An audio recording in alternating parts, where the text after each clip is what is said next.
13 noyabr 2025-ci ildir və həftənin cümə axşam günü dəyərli izləyicilər bir son dəqiqə xəbərini sizinlə bölüşmək istəyirəm. Məktəblər yeni iş rejiminə keçəcək. Bu barədə nazir açıqlama verib. Hansı formada hamımızı maraqlandıran bir xəbərdir. Yeni iş rejimi deyərkən uşaqların gününə gündəlik iş və gündəlik dərs rejimi necə təsir göstərəcək? Elm və Təhsil naziri Emin Əmrullayev deyib ki, Azərbaycan təhsilinin ən problematik hissəsi ibtidai təhsildir.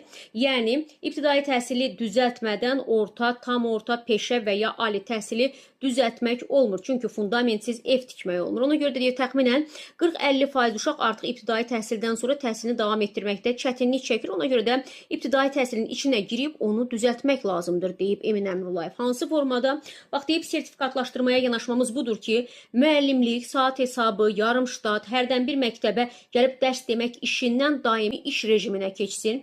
Bunu istəyən müəllimlər üçün tətbiq ediləcək və heç kəsi də buna məcbur etməyəcək. Tamamilə rəqabətli və yüksək əmək haqqısı olacaq və daimi ştatda olan müəllimin dərs yükü də 18 saat olacaq. Yerdə qalan saat hissələrində isə təhsilə aid digər işlərlə məşğul olacaq. Hansı müəllim istəsə ki, yüksək əmək haqqı ilə işləsin, onun üçün tətbiq olunacaq. Yalnız bu müəllimlər sertifikasiyadan yüksək bal toplayanlar arasından da seçiləcək. İstəməsələr saat hesabı sistemlə davam edə bilərlər, deyə nazir qeyd edir. Yəni, deyir ki, indi rəqabətli bir mühitdir və kim istəsə yüksək əmək haqqı ilə işləsin, onlar üçün tətbiq olunacaq. 18 saatlıq dərs yükü olacaq müəllimlərin, yerdə qalan saat hissələrində isə təhsilə aid digər işlərlə məşğul olacaqlar. İndi maraqlıdır, bu təklifə kimlər hə deyəcək, hansı müəllimlər razılaşacaqlar, yüksək əmək haqqı deyərkən nə qədər məbləğ nəzərdə tutulur? Bunlar hamısı suallardır, amma artıq nazir anons verib ki, dəyərli izləyicilər, məktəblər yeni iş rejiminə keçirlər, dəyərli izləyicilər.